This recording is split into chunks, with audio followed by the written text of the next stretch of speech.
Le meilleur moyen de connaître un micro-organisme, c'est de découvrir sa séquence et de découvrir ses gènes. Parce que quand on découvre ses gènes, on découvre toutes les voies métaboliques qui en découlent. Et donc, comme ça, ça permet un peu de comprendre son histoire. C'est un peu comme un livre. Bonjour à tous, nous faisons partie du laboratoire LOM de l'Université d'Evry.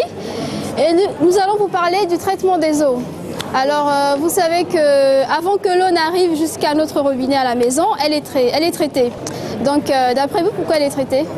Il y a un réel intérêt derrière ça, parce que sinon je ne serais pas venu, on a beaucoup d'inspecteurs qui ne sont pas venus du tout.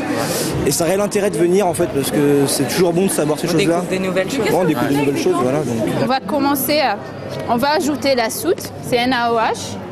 Vous connaissez c'est quoi la soute? C'est une base. On passe à la troisième étape qui est l'étape de filtration sur sable. Là, on filtre l'eau.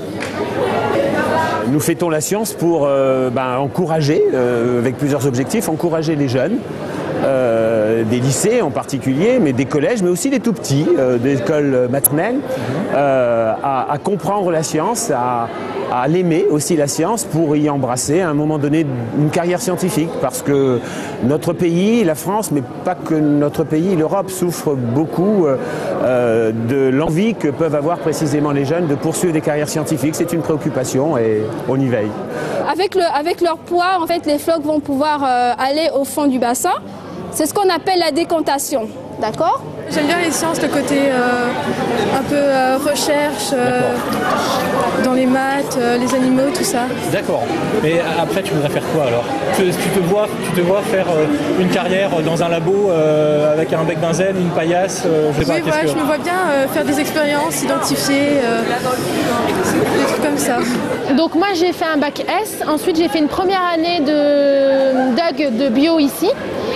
Et j'ai intégré après l'IUP de génie biologique et informatique qui est ici à Évry. On est un peu en vase clos tout le temps avec les biologistes, les chercheurs, donc on parle toujours à ces personnes-là.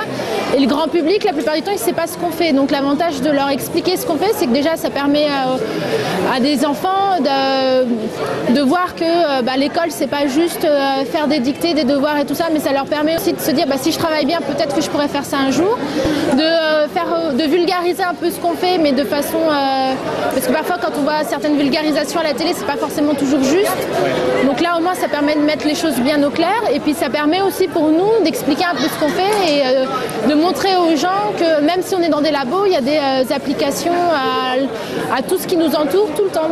Donc aussi bien au niveau industrie pharmaceutique que même dans la vie de tous les jours, pour même les produits ménagers, les antibiotiques, tout ça. Donc c'est hyper valorisant même pour nous, ça permet de nous sortir de notre bulle, quoi.